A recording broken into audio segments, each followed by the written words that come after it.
Welcome back to the deep dive. Today, well, we've got quite a stack of sources here, all about Mikhail Lermontov's 1840 novel, A Hero of Our Time, often called the first modern Russian novel. It really is an amazing book. Our sources definitely highlight it as this key bridge, between the sort of high-flown romanticism and the much grittier realism that came later. Yeah, a bridge. I like that. And it seems like Lermontov really set the stage for the later giants, didn't he? Like Tolstoy, Chekhov. Absolutely. They were all, in a way, responding to what Lermontov started here, especially with the kind of characters he created. Okay, so our mission today, let's lay it out. First, we need to get into Lermontov himself. His life was incredibly dramatic and short. Oh, definitely. Very short. Second, the novel's structure. It sounds pretty radical for its time, multiple narrators, not chronological. Mm-hmm. Really innovative stuff. Breaks all the rules. And third, the man himself.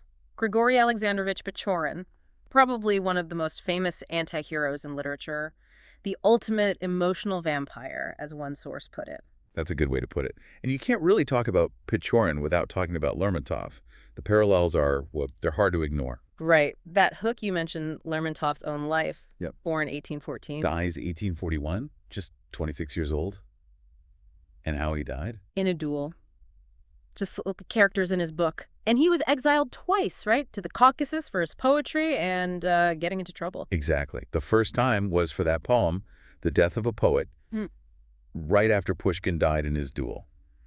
Lermontov didn't hold back his criticism of the society he blamed. So it's this intense mix of art, politics, rebellion, all packed into just 26 years. Totally. Sources really paint him as this classic figure of that era, aristocratic background, raised by his grandmother, military service in the Guards Hussars. But deeply disillusioned, that Byronism thing comes up a lot in the sources. Yeah, we should probably unpack that a bit for the listener. Byronism. It's a specific kind of hero. Right. Super intelligent, passionate, maybe a bit arrogant, definitely cynical. They're rebels against society, but it's more of an internal self-destructive rebellion, not like leading a revolution. Which, in Tsarist Russia, was probably the only kind of rebellion you could have without ending up in Siberia. Or worse. Precisely. And that ties into this idea of the superfluous man. Lermontov basically defined this type. Explain that a bit more. The superfluous man. It's that generation of educated, talented Russian aristocrats under Tsar Nicholas I. They had all this potential, this energy, but the regime gave them absolutely no outlet, no meaningful work, no political voice. So they just drifted, became cynical. Exactly. A profound sense of boredom and futility set in. They turned their energy inward, often destructively. Lots of gambling, duels, pointless affairs. Pechorin is the absolute literary crystallization of that. Okay, that context is crucial. And it wasn't just writing, was it? Lermontov was also an artist. Yeah, quite a talented painter, actually. Especially landscapes. Those Caucasus mountains you see described so vividly in the book, he painted them too. You can feel that artist's eye in the prose, can't you? The descriptions are just so painterly. They really are. The landscape isn't just scenery, it's almost reflecting Pechorin's own wild, dangerous, and kind of majestic inner state. It gives his personal drama this epic, tragic feel. So the book comes out. What was the reaction? Yeah. Sounds like it split people. Oh, definitely. One of the translators we looked at actually found that split kind of encouraging, like it meant the book hit a nerve. But the most famous reaction came from the top. Tsar Nicholas VI. Yep. He apparently hated it, especially the second volume with Pechorin's journals. Called it odious, said it would debauch morals. Because of Pechorin himself? Mostly, yeah. The Tsar apparently said he preferred Maximich, the older, simpler, more dutiful soldier character. He completely missed, or maybe didn't want to see, the critique Lermontov was making. But the Tsar also missed the technical brilliance, right? The way the story is told. Absolutely. And that's maybe even more revolutionary than the character. This structure, it's what makes it feel so modern. Lermontov doesn't just tell you Pechorin's story straight. No, it's all fragmented. We first hear about him from Maximich, this older officer, who sort of admires him but is also baffled by him. Right, a very external, limited perspective. Then the unnamed narrator figure meets Maximich, hears his stories. Then he meets Pechorin briefly himself, gets a physical description. And Pechorin dies off stage somewhere, doesn't he? We only find that out later. Exactly. And it's only after we know he's dead that the narrator gets hold of his private diaries and publishes them. So we're reading the intimate thoughts of a dead man, trying to piece them together after the fact. Which is just incredibly clever. Yeah. It forces you, the reader, to be the judge. There's no single authoritative voice telling you what to think of Pechorin. You get these different angles, these fragments, and you have to assemble the puzzle yourself. That's very modern. Okay, let's talk about the puzzle itself. Grigory Alexandrovich Pechorin. He calls himself a hero without a cause, right? Always asking, why am I alive? He does. He's incredibly self-aware, almost paralyzingly so. He knows he came out of his youth as hard and cold as iron, that he's lost the capacity for noble feelings. He even calls himself a moral cripple. Says half his soul is dead, dried up. Yeah. Lermontov is doing psychological analysis here, decades before Freud. It's quite startling. But if he knows all this about himself, why doesn't he change? Is Lermontov saying this condition is just permanent, irredeemable? That seems to be the implication, at least for this type, the superfluous man. It's like his intellect is detached from his will or his emotions. He sees his flaws perfectly clearly, but he doesn't have the drive or maybe the desire to fix them. So he just seeks distractions. Yes. Sensation. Pretty much. He's consumed by boredom, and his only real ambition, as he admits, becomes this thirst for power over other people. That's the only thing that makes him feel alive. And the physical description of him is so striking. Strong build, but lazy walk. Aristocratic hands. The blonde hair with dark eyebrows and mustache. But it's the eyes. Everyone remembers the eyes. Right. Brown eyes that didn't laugh when he laughed. Exactly. Shining with this phosphorescent gleam, like smooth steel, dazzling but cold. It's a perfect image for that disconnect between his charm and his inner emptiness. He draws people in, but he's fundamentally cold. An emotional vampire, like we said, sucking the life or drama out of others to fill his own void. That's a very good way to describe his interactions. He needs constant stimulus. Okay, let's look at some examples. The case files, so to speak. Starting with Bela, which we only hear about from Maxim Maximich. Right. Pechorin's basically stationed out in the Caucasus, bored out of his mind. He sees this beautiful Circassian princess, Bela, and decides he wants her. So he cooks up the scheme involving her brother, Azamat, and a prized horse. Yep.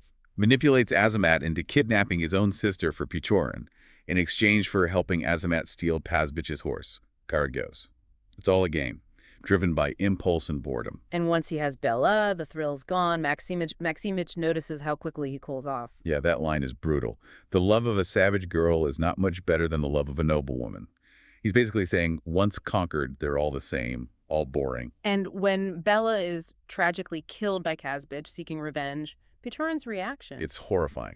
Maximich describes him just sitting there, impassive. Yeah. Then he laughs. It's this sudden, jarring burst of laughter. It completely unnerves Maximich, and it shows us, the reader, just how emotionally broken Pechorin is. Chilling. Okay, then the narrative shifts. We get Pechorin's diary, starting with the Taman section. This is his perspective now. Right. And here, his defining trait is this restless, intrusive curiosity. He arrives in this sleepy seaside town, senses something's off smugglers, and he has to get involved. He can't just let it be. He gets tangled up with this blind boy who isn't actually blind, and this mysterious girl, the water sprite. And his meddling almost gets him killed. The girl lures him onto a boat, tries to drown him. He loses his valuable dagger. His reaction. Pure Pechorin. He violently throws her overboard into the waves, then he just leaves. No remorse, no concern for what happens to them. He reflects that the whole thing was like a bad play, and he's annoyed he got involved. What are the joys and calamities of man to me? Total indifference. Okay, that leads us to the longest section, the spa town of Pyatigorsk. This feels like Pechorin actively manufacturing drama. Oh, completely. He basically sets up a whole campaign of psychological warfare just to entertain himself. He targets two people. First, Grushnitsky, this young cadet he finds annoying, calls him a romantic fanatic. Yeah, Pechorin sees right through Grushnitsky's posturing and decides to humiliate him, just for sport. And second, Princess Mary. He decides to make her fall in love with him. Why? Just because he can. To spite Grushnitsky. Both, probably. Yeah. It's a challenge. He analyzes her, figures out how to manipulate her affections. It's all very calculated.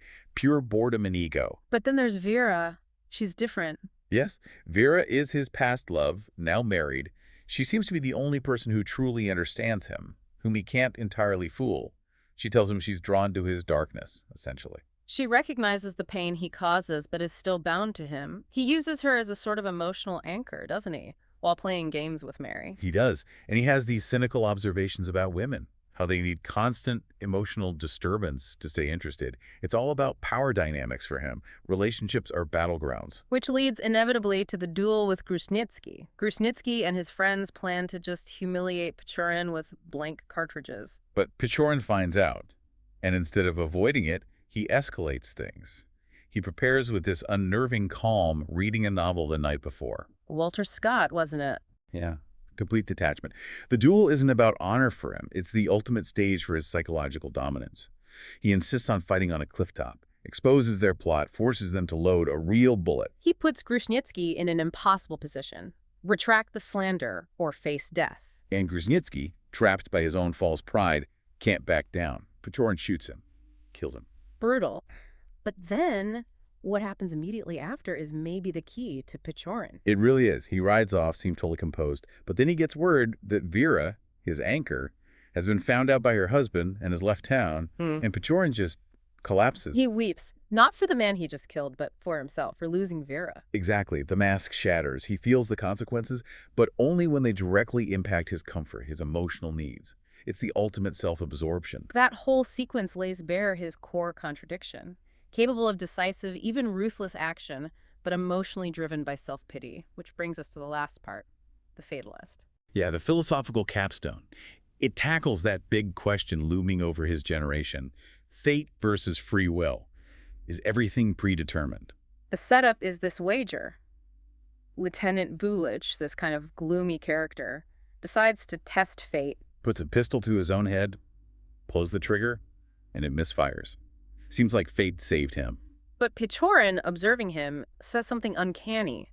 He sees the stamp of near demise on Vulich's face, predicts he'll die today. And he's right. Shortly after, Vulich is cut down randomly by a drunken Cossack. Fate, it seems. But Pechorin doesn't just leave it there, does he? No. And this is crucial. Having seen his prediction come true, confirming this sense of fatalism, Pechorin then acts. He takes a huge risk himself. He goes after the murderer who's barricaded himself in a hut. Climbs to the window, confronts the armed man, and captures him. It's incredibly brave, almost reckless. So what does that mean? He believes in fate but still acts. It seems to confirm his personal code, which he states elsewhere. Never rejecting anything absolutely and never believing in anything blindly.